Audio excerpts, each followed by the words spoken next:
All right, ladies and gentlemen, tomorrow you do have a test, 25 questions, all multiple choice. It will be the hardest of the comparative because it is a little different. It's the first one of comparative, and it is worded a little bit different. It's nothing crazy, but it does have a little bit of a different kind of wording to it. You'll live. Tomorrow I am collecting both your focus and your vocab. So those will be turned in to me in person. Now, I don't know if this is the motivational lift you need, but tomorrow you are picking up a focus that is only front and back. Does that make you a little happy? There you go. So that is happening tomorrow. You will pick it up. It'll be due obviously next Thursday. And then next Thursday you're picking up your review packet. Isn't that exciting?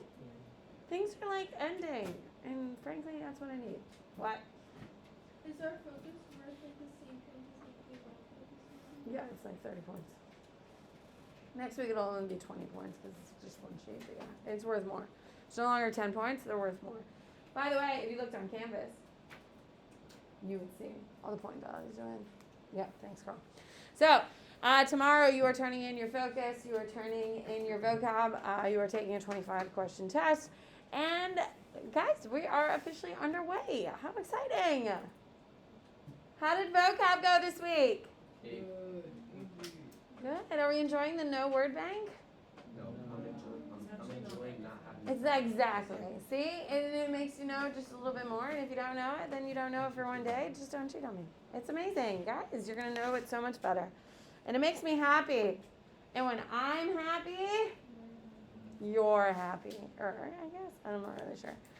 Here we go. So yesterday and this week, we've really been talking about states, nations, governments, and all this new vocabulary. Yesterday, we were talking about authoritarian versus democratic and all the structures that kind of go into it. Today, we are really going to start talking about the different aspects of society. Yesterday, we got to Nigeria and Mexico, yeah? Perfect. I would also like to reiterate, you should have a highlighter on your desk for every time I mention one of the 7 countries we are focusing on. It is really important that you are starting to pull your content through and making sure that when we talk about a specific country, you are pulling it through. So yesterday we got to the fact that both Nigeria and Mexico were authoritarian regimes that now have turned into democracies. Okay? So today we are covering a bunch of countries and a bunch of topics as we go through. So today is going to be the taste of what the course will be like for the rest of the year. Isn't that exciting?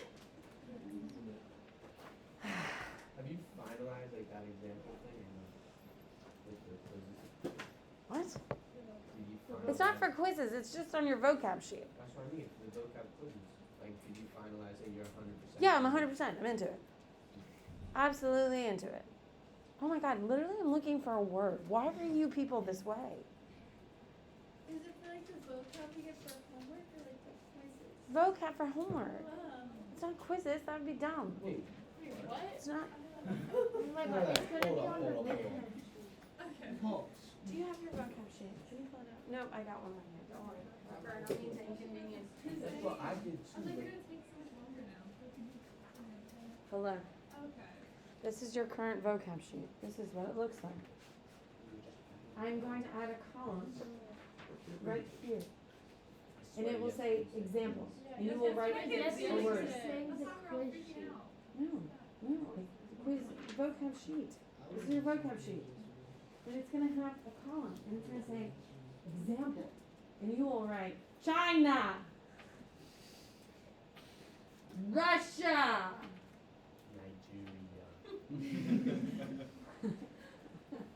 Iran, whatever it is. What do you got, Ethan? What if it's like a word that doesn't have like a countries? I am not looking for a massive investment of time and effort. I'm Columns there. What do you prefer? There have enough room to write. They're like the word.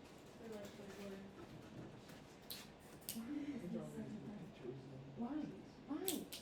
Are we having a better day? Did it go better yesterday? Yeah. Okay, Lily, that makes me happy. I was thinking of you actually this morning. Did your test go better? That's smart. Oh, smart. Okay, so yesterday you found out the names you had to take that. So that's why we were doing it. Yeah. So now we're just living with the current anxiety of studying for it. And your Tom- house.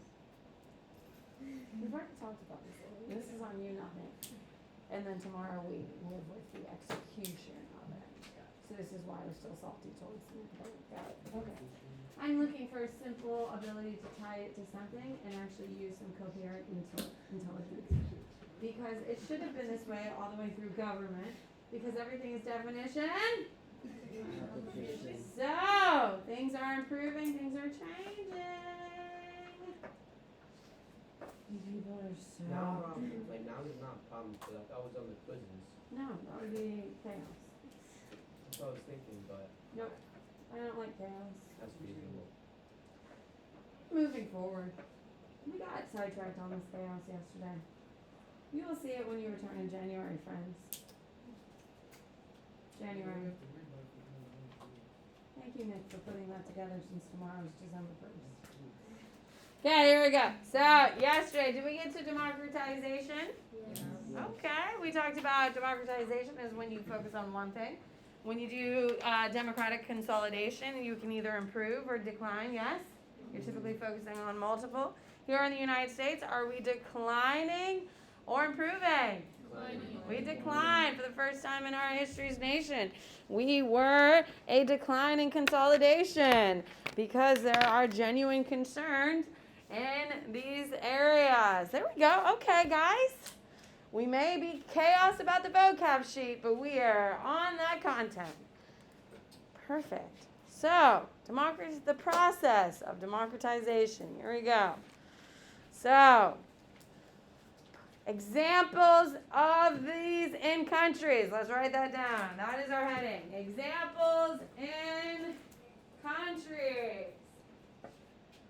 So, what we are seeing in order to improve free and clear elections. Okay? Free and clear elections. Nigeria and Mexico create independent election commissions. Write it down. So you should highlight Nigeria and Mexico. Okay, for free and clear elections, they created an independent election commission.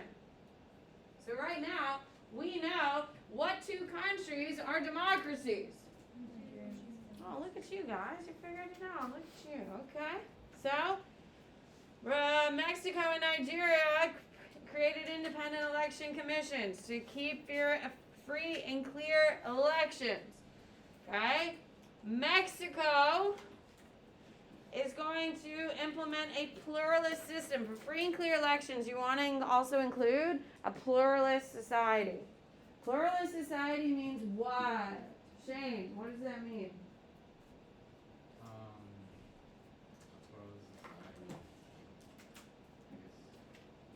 It's an AP Gov term. We talked about it in AP Gov. Pluralist. What do you think it means?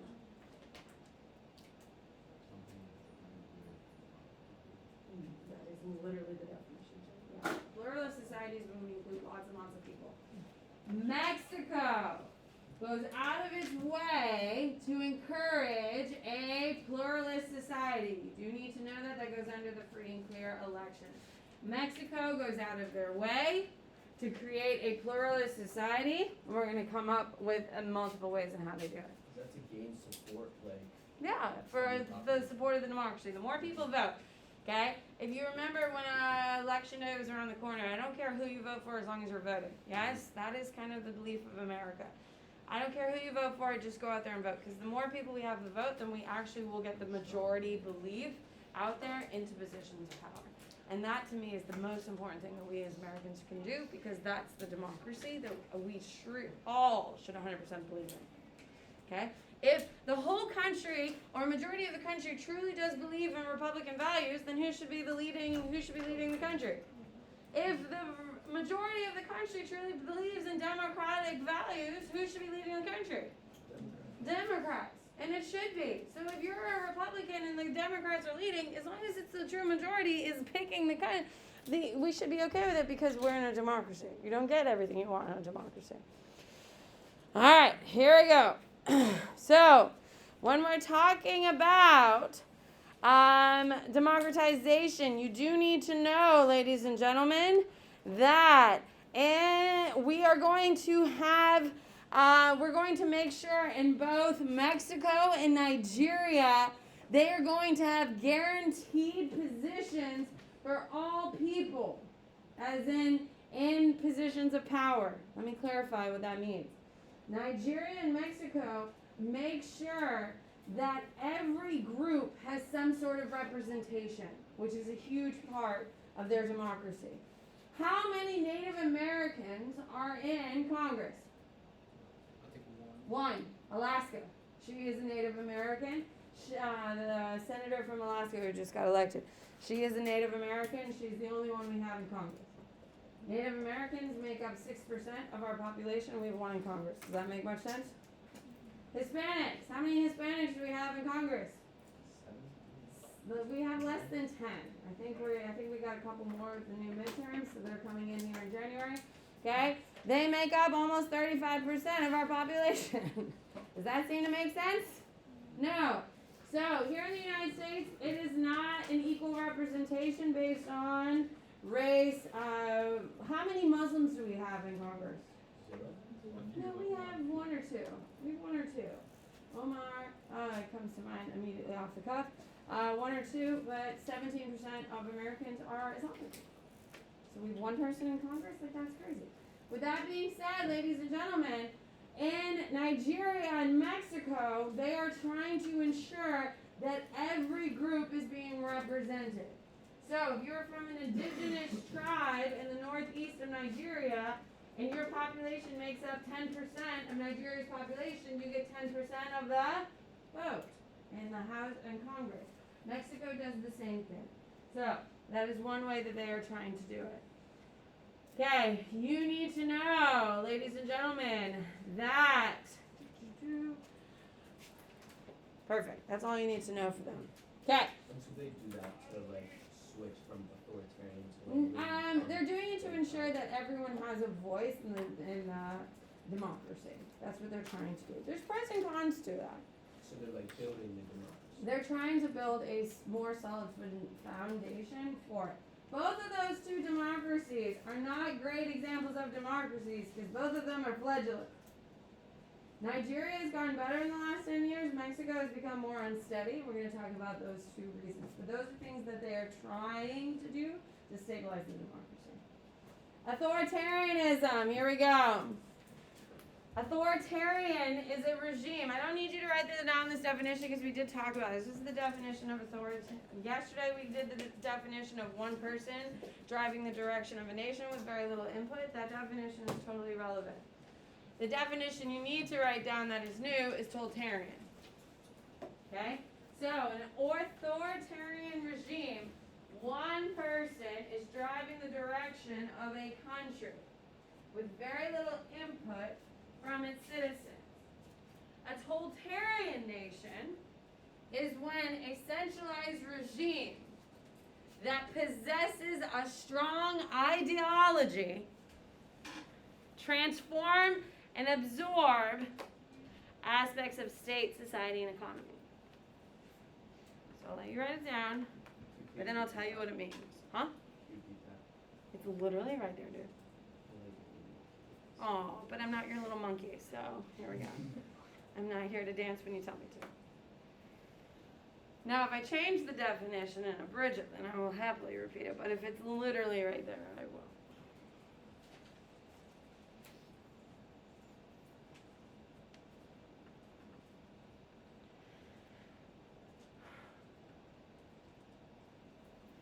Okay, so write down underneath it, put a star. Not all authoritarians are totalitarians, but all totalitarians are. There you go. So let's talk about the difference. So you need to know that not all authoritarians are totalitarians, but all totalitarians are authoritarians. So essentially, if you're going to boil it down, a totalitarian is someone who has a really good story that they use to whip people up. Who is an example of a totalitarian leader who has a really good story that gets people all riled up? And people buy into this big scenario where they sacrifice their liberties in order to make the story happen. Adam. Adolf Hitler. Adolf Hitler. Okay? The Mein Kampf. Okay? Talking about Nazism. Talking about the importance of the German Third Reich. How we are the third of the major empires of society. All of these things are part of the story of Hitler, and that's how he got people to buy in. There's a story to it. There's a story. You may not believe the story, and you shouldn't if you've ever read Mein Kampf. Anyway, with that being said, there's a story behind the lies. Not every authoritarian leader has a story. Hitler has a story. What is another totalitarian leader who has a good story? Huh? Don't tell me Genghis Khan. I can't believe people keep throwing Genghis Khan at me. Stalin has a really good story around him. Okay, Stalin has a good one. Putin also has a good story. Putin would fall under a totalitarian. It's a little early to put him in that category definitively.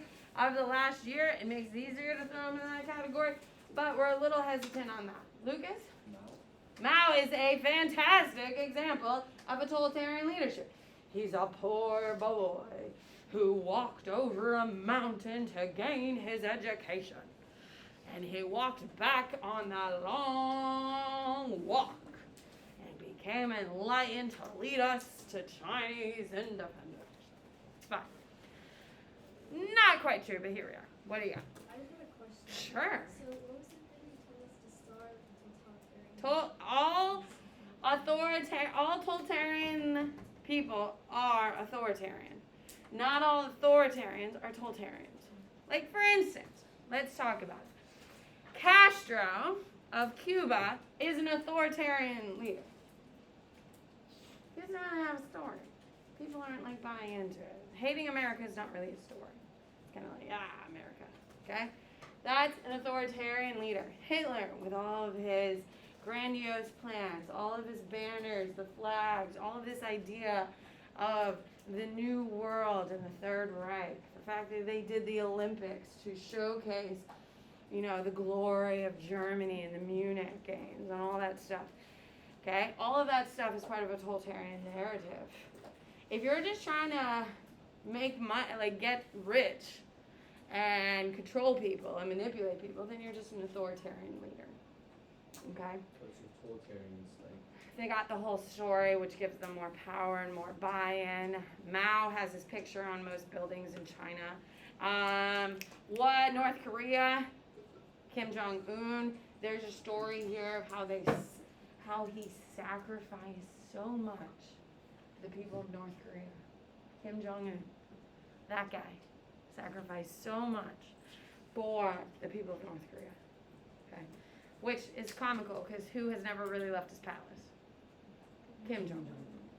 Okay, so there are lots of authoritarian, but very few totalitarians. Hitler, Stalin, those are your big ones. So, how do we know if a country is an authoritarian regime? You need to know they have a false legislator. Okay? They have a false legislator is number one. Total, whatever. No. We're just doing authoritative. There's two different types, but we're just looking at the big broad one because every totalitarian leader is a authoritarian leader. Okay, so they have a false legislator. What is a false legislator? It's exactly what it sounds like. And what is that, Meriwether? Like if you have Congress but no one has the Senate. Okay, yeah, you have a Congress and they can argue a bunch of stuff, but nothing actually gets done. That's a false legislator. It's a sham. Russia, write it down, Russia has this and China has this. Okay? Do you think 100% of the Chinese Congress, which we're going to know their name here in a few next week, is 100% okay with Xi Jinping anointing himself president for life? No. But guess what? He got 100% approval 2 weeks ago in Congress. Do you think that Congress actually has a control say? No. One-party states, ladies and gentlemen. A one-party state means there's no opposition. Okay? A one-party state means there's no opposition. So, Joe Biden is in power. Okay? He's a Democrat. So what party is criticizing him at every opportunity? Absolutely. Okay? When Trump was in power, who was criticizing him all the damn time? The Democrats. Absolutely. Okay? That's because we have a two-party system. In a one-party system, is there anyone to complain? No. That's why authoritarian regimes only have one party, so there's no complaints. It's to silence the opposition. Okay? You need to know that Russia is a one-party system. China is a one-party system. Okay, those are the two best examples. Okay, a theocracy, ladies and gentlemen. You don't know what is a theocracy, Pierce?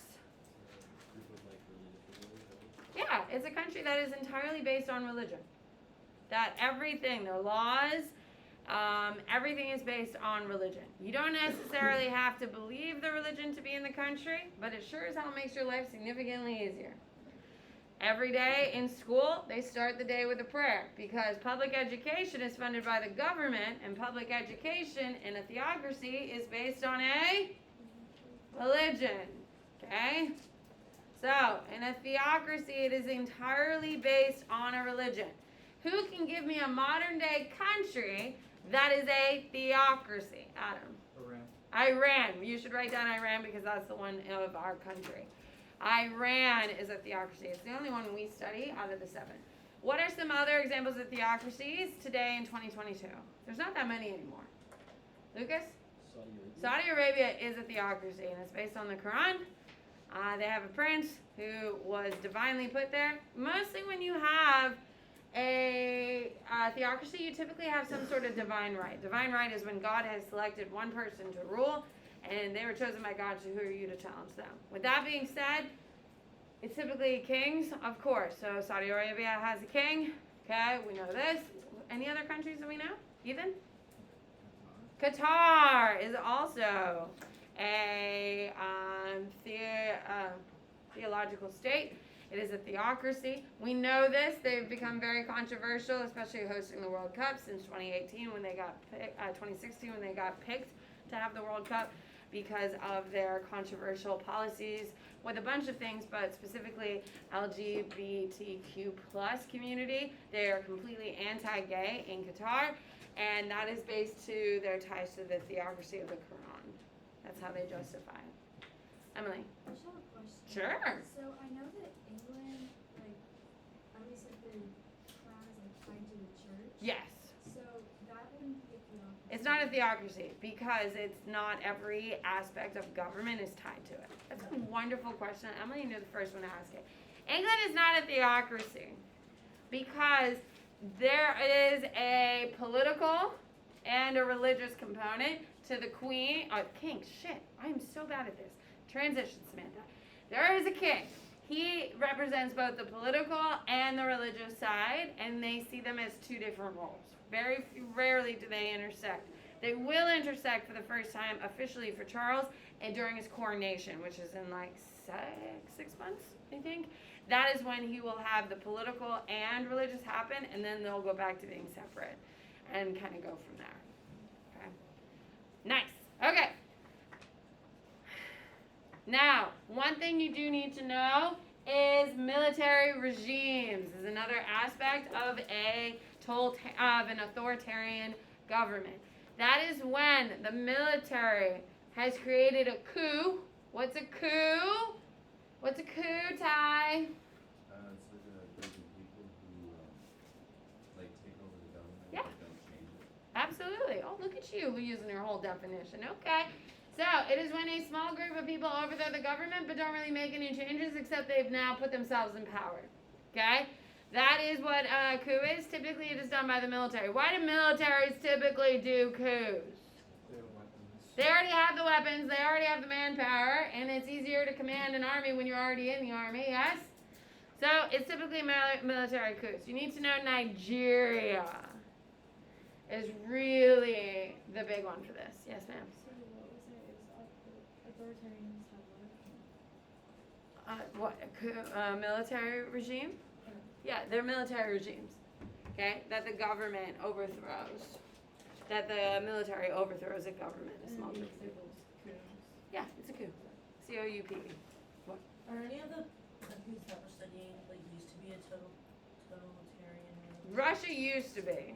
Then it's come out of it, and now it's heading back into it. So democratization kind of goes in and out. It ebbs and flows.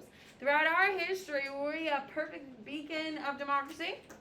No. Under Jackson, we really tilted more towards an authoritarian state. Not completely, not utterly. Don't go home and say Miss Bennett said Miss Jackson turned us. But we definitely had more of those tendencies, yes? Under other presidents, we became more democratic. We kind of ebb and flow a little bit, but we've always obviously been towards it. Other countries, we have been pretty stable since our creation. We've never been toppled. We've never had a second revolution in our country. We are considered one of the most stable countries in the world. We're going to see this chart in 2 seconds. That's my last content of the unit.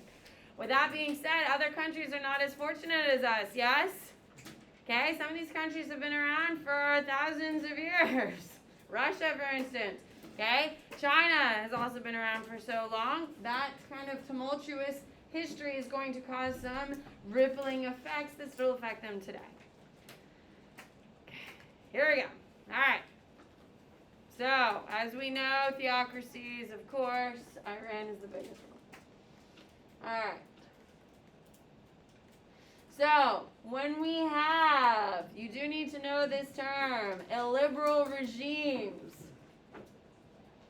Okay? Still, like, Yeah, this is still authoritarian. A liberal regime is when there is an elected, put the elected in quotes. Okay, put elected in quotes, ruled by an elected leadership, although the legitimacy is unclear. Okay, it means, wait a second, that's probably not a legit and free and clear election. And who is the best example of that today in 2022? Adam? Russia. Putin. Putin did not get a 99% approval. Now, with that being said, did he probably get the majority vote? Yeah, he probably did. His last election was in 2015, I think. He was very popular in Russia. I am not saying he's not the legitimate ruler of Russia because of the vote. I'm saying he sure as hell didn't have 99%. Can we agree? So that's why we're using Putin. Did he probably get the majority of 61%? Absolutely. 51%? Absolutely. He was very popular. Today in Russia, is he popular? No. If he had an election today, he'd be in big trouble if he allowed a free and clear election. Which, do you think Putin is in the middle of thinking of having a free and clear election anytime soon? Hell no. Okay, what do you got?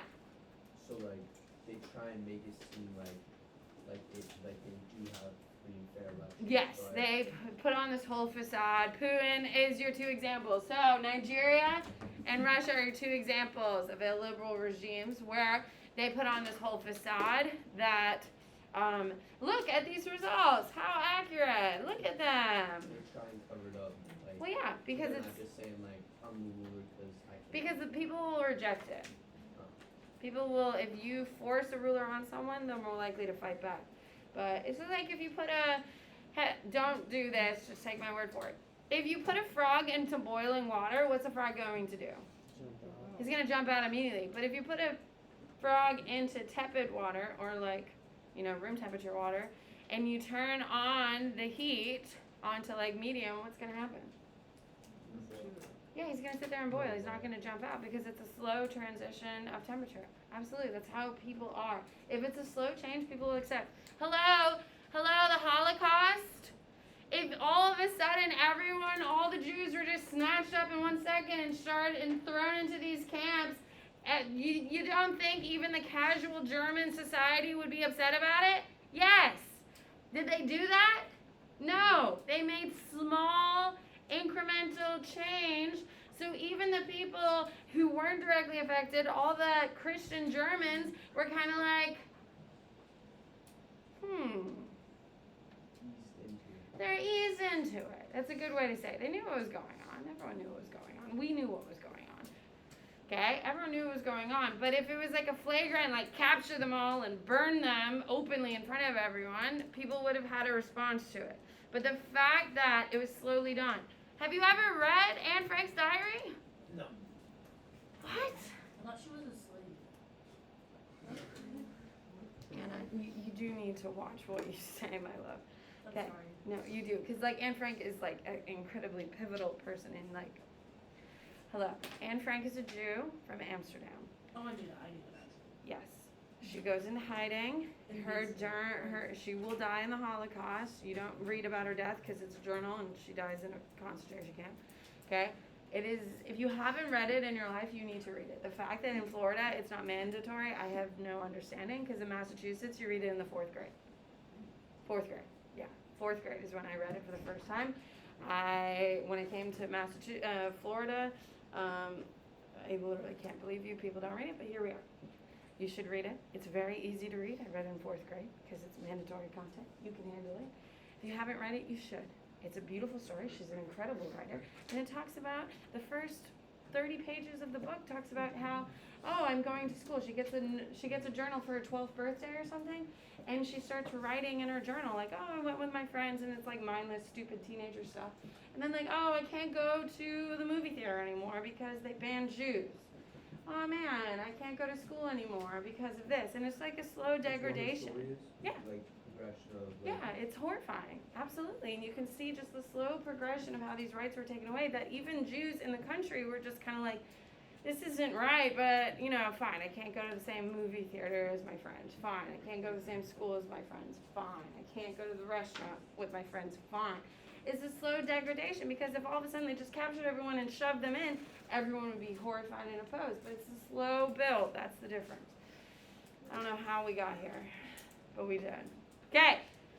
Personality cult. This is a term that's going to come up multiple times. A personality cult is found in authoritarian regimes, and it is a promotion of an image of a leader as someone who embodies the spirit of a nation. In America, we don't have a cult of personality. We don't. And that's a good thing, yes? Yes. Okay? We don't have one because we see our leaders as mortal men who rise in power and come out of power. And the most beautiful thing about our society is that they come out of power and live their lives as normal citizens and die as normal citizens, which is the beauty of our country. Other countries, nah. Most important ones for us is going to be Stalin in Russia, Mao Zedong in China, which you need to know, and Anatolia of Iran, and then of course we have Putin. Okay, you need to have these down. These are important. That's 2 Russians, 1 Chinese, and 1 Iranian. So it's propaganda. It's absolute propaganda. Have you ever seen a picture of Putin riding a bear with no shirt on? Yes. Propaganda. That is personality cult. They're trying to show how manly he is. Have you ever seen Putin riding bareback on a horse with like these little teeny tiny little shorts on, no shirt? Yeah, they're real propaganda photos. Yes, they're real. Can you imagine? Just imagine Joe Biden, shirtless. Ugh, I'm so uncomfortable. I regret saying that. I'm sorry I put that image in your head. But it's part of the Russian identity. Russian men like strong, rugged men.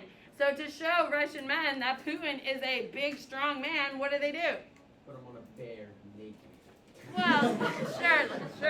Absolutely, because that's what Russian men need to see, okay, in order to feel like they are seen. Okay, fragile state index is the last thing we need to cover. How much time do I have? Like 30. Okay, this is how likely a country is to collapse. That's what the fragile state index is. I would take a photo. You do need to know this. Okay? Now, the United Kingdom is the most stable of our 7 countries. We believe that in 100 years, the United Kingdom will still be there. Whether there'll be as powerful or not, that's one thing. Okay? What's the US? We're not on it because we're on the 7 countries. We're the most stable. Okay? So, Mexico, Russia, and Iran are under warning, which means if they have a couple bad rulers in a row, they are going to decline significantly. Elevated warning is Nigeria. Nigeria, if they have one bad ruler, it could overthrow the whole government. See ya. What do we have to know for the test? Like what they're There's a fragile state index. Just be aware of it. Sounds good. Where have you been? Where has he been? I haven't seen him in a century. He's sick. I'm actually stupid. You're not stupid. You do have to be careful. I know. I don't mean to. I'm just an idiot. You're not an idiot. But it would do better if you paused for a second. I'm just gonna be really quiet. I want to hear what you have to say, but when you're talking about important figures like that, Yeah, I and really. especially in 2022 when anti-Semitism is at its absolute highest, I know. those are the types of things you have to be kind of. I said something so bad today, and I'm like, I can't believe I just said that. No one heard in me. my class? No. No. I'm like, it's 2022. Let me shut up. Well, it's more of like just kind of like being aware and just. If it's something that you think you should know, you shouldn't say anything until you hear your answer. Okay. Or politely be like, Bennett, can you clarify who this person is? Okay. Because no one can discredit you if you ask more questions. Fair. If I was like to do a time in the day, I've already said that to Friday, you yesterday. On Monday, I don't care. would I come in early? Because I don't come till 3rd period. I will during lunch. Fourth. Fourth, you can take during fourth. Okay. So work. Are you? Yeah. Are you in here? Yeah. Okay. Because I have a class. I'll be teaching. Classes? I'll be teaching. Or review? Because it's like the That's right. final. Yeah, but that's what I offered you I know, I yesterday. know. I I just was like- trying to help. I just like didn't know. Like I was just trying to think it through. But I'll be better. You let me know what you need. But yeah, I have already finished with my focus and everything else. So Okay, perfect. I'll So if you want to sit there, I want you to be working on something. I It will, doesn't I need to be will. myself, but that's fine. Oh. If you talk to me, I am very Okay, I agreeable. Okay, so Alright. 4th period on Monday. Sounds good. Alright, thank you. See ya. What's I up, want Chris? to like pressure you or stress you. Oh I'm just God, wondering, what?